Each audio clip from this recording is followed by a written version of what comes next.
Hello everyone, मैं Ajay Noel mathematics YouTube channel पे आपका स्वागत करता हूं। तो आज हम डिस्कस करेंगे कि जो आपका 75% का जो क्राइटेरिया है वो रिमूव होगा या नहीं। देखो, कई बच्चों के मैसेज भी आए हैं कि उन्होंने एनटीए में जो आप देखते हो कि जो टोल फ्री नंबर है उन पे कॉल करके भी पूछा है, भी उन्होंने ये बताया कि जो ड्रॉपर बच्चे हैं उनके लिए 75% क्राइटेरिया रिमूव नहीं होगा। तो उस चीज में देखो आपके माइंड में ये चल रहा है कि होगा या नहीं। देखो, इस केस में हम ऐसा अभी तक नहीं बोल सकते इस चीज में कि 75% का क्राइटेरिया रिमूव होगा या नहीं। जो आपने कॉल किया उसमें भी आप नहीं बोल सकते, वो भी श्योर वहां से नहीं बोल सकते। ठीक है, तो इस चीज में आप बेधड़क रहिए, क्योंकि आपको एक चीज बताता हूं, आप भी सोच सकते हो इस चीज पे, आप भी कमेंट करके बताना इस बात में कि जो मैं बता रहा हूं वो चीज गलत है या बिल्कुल सही है।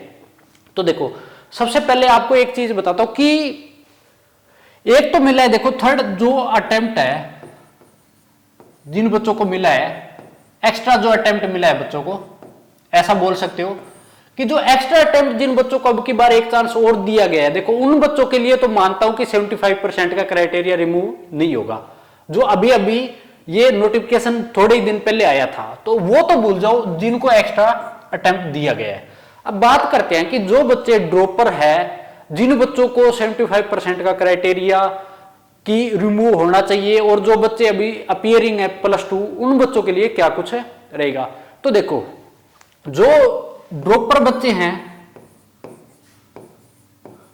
उन बच्चों के लिए 75% का जो क्राइटेरिया है वो रिमूव जरूर होना चाहिए। देखो, इस बात में कोई दुराई वाली बात नहीं है, ये रिमूव जरूर होना चाहिए। क्योंकि इसका रीजन ये है कि जैसे ही आप पिछले साल जिनके बच्चों के मार्क्स आए तो किसी का कुछ भी पता नहीं है, एग्जाम लिए नहीं गए थे, तो जिन बच्चों के कई बच्चे जो पढ़ने वाले बच्चे थे उन बच्चों को कईयों को इस चीज में भी मिला है कि जो मार्क्स है वो बहुत कम मिले हुए हैं। तो इस बात में देखो उनके साथ बहुत गलत होता है इस चीज का। तो 75% का क्राइटेरिया यहां से जरूर रिमूव होना चाहिए, जो बच्चे ड्रॉप कर रहे हैं, जिन बच्चों का पिछले साल एग्जाम नहीं हुआ है। अब बात करते हैं कि जो अब की जो अपियरिंग स्टूडेंट है उनका 100% चांस है कि रिमूव हो जाना चाहिए। उनका रीजन ये है कि जैसे जो +2 बच्चे हैं उन बच्चों का रीजन ये होगा क्योंकि जो इनका सिलेबस है, सिलेबस आपने देखा होगा कि किस तरीके से घिसा पीटा चल रहा है। तो ऐसे तो है नहीं भी जी करेगा, मान लो सिलेबस किस बच्चे ने कवर कर रखा है, किसी ने नहीं कर रखा। जिनको बढ़िया फैसिलिटी मिली है ऑनलाइन की उन बच्चों ने कवर कर लिया है। जिन बच्चों में अच्छा हौसला है, जो सेल्फ मोटिवेट रहते हैं, उन्होंने फिर भी लगभग जो सिलेबस था वो कवर कर लिया। लेकिन ज्यादातर मैं देख रहा हूं कि ऑफलाइन क्लासों में जैसे मैं पढ़ाता हूं तो वहां पे बच्चों में ये ज्यादा चीजें आ रही है कि उनका जो सिलेबस है वो नहीं हो पाया। क्योंकि उनको अगर ऑनलाइन क्लास दी जा रही है तो वो एक ही बात बोलते हैं, सर हमारे को इतना समझ में नहीं आता, हम तो ऑफलाइन ही करेंगे सारा का सारा। ठीक है, तो उन बच्चों को ये बहुत ज्यादा प्रॉब्लम रही है, क्योंकि 1 महीने का अभी भी पीछे जो लॉकडाउन का गैप लगा है वो बहुत ज्यादा उन बच्चों के लिए, ये जो मार्क्स है उनमें बहुत ज्यादा फर्क पड़ रहा है, बहुत ज्यादा। क्योंकि उनको या तो ज्यादा मेहनत करनी पड़ेगी। अब तभी जो सीबीएसई ने जो एग्जाम है वो पोस्टपोन्ड, डिले जो किया इतना, वो उसी कारण है, क्योंकि वो कारण जो है वो उसी बेस पे होगा। तो एक तो ये होता है कि जो सीबीएसई अगर मार्च तक ले लेती है लास्ट तक एग्जाम तो मानते, क्योंकि अगर सिलेबस पूरा हो जाता तो ले लेती सीबीएसई। लेकिन सीबीएसई ने बोला है कि एग्जाम लिया जाएगा, ऑफलाइन लिया जाएगा, पूरे पैटर्न के हिसाब से लिया जाएगा। तो इस केस में ये है कि जिन बच्चों का बीच में गैप लगा है, बोर्ड तो चलो बच्चे अच्छा कर लेंगे, बीच में जो टाइम खराब हुआ है वो मिल जाएगा। लेकिन बात आती है कि जो जेई के जो बच्चे हैं जो तैयारी कर रहे हैं उन बच्चों को सबसे ज्यादा प्रॉब्लम आएगी, क्योंकि अभी जो फर्स्ट अटेम्प्ट है वो जल्द ही होने वाला है। क्योंकि जो लगभग इसके बीच में टाइम है वो ज्यादा पोस्टपोन नहीं होगा, ना ज्यादा डिले होगा। लेकिन तैयारी में बहुत ज्यादा फर्क पड़ गया है उन बच्चों को, क्योंकि उन्होंने घर पे बहुत कम तैयारी शुरू कर दी थी, बहुत कम पढ़ रहे थे। भी एग्जाम है वो पोस्टपोन्ड होगा, क्योंकि उन बच्चों के मन में बहुत ज्यादा ये संकोच, ये जो शंका चल रहा था वो बहुत ही ज्यादा ये चल रहा था, माइंड में जो डाउट चल रहा था वो बहुत ज्यादा चल रहा था।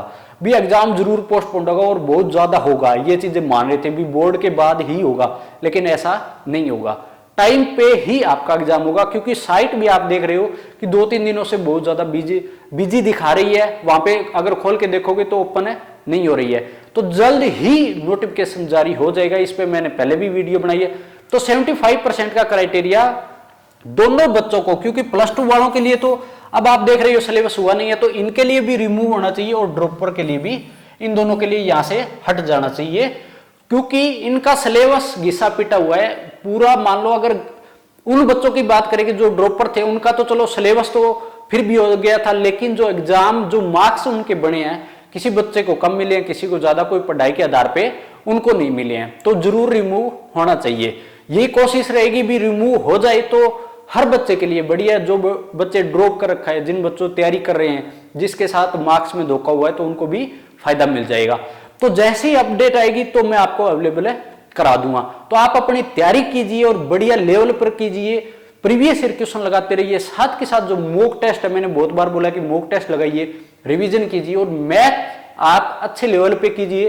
क्योंकि अगर मैथ का जो स्टैंडर्ड है, आपने देखा होगा कि जो पिछले साल का जो मैथ का स्टैंडर्ड बहुत ज्यादा हार्ड लेवल पे चला गया था, तो आप उसका भी जो साथ के साथ फॉर्मूले हो गए, या आप लगा सकते हो कि आप रिवीजन कर रहे हो, तो उनको बढ़िया कॉन्सेप्ट पे चलते जाइए, ठीक है। अगर कॉन्सेप्ट आपके अच्छे क्लियर हो गए तो आप अच्छे लेवल पे प्रैक्टिस भी मारोगे। अगर आपके कॉन्सेप्ट भी नहीं है तो आप किस लेवल पे प्रैक्टिस मार सकते हो, आप भी सोच सकते हो। जो आपका लेवल है वो इंक्रीज कीजिए। मैथ के अंदर तो बहुत ज्यादा आपको इंक्रीज करना पड़ेगा। तो आप अपनी तैयारी बहुत बढ़िया कीजिए, जल्द ही नोटिफिकेशन आ जाएगा और जैसे ही नोटिफिकेशन आता है मैं आपको अपडेट करा दूंगा।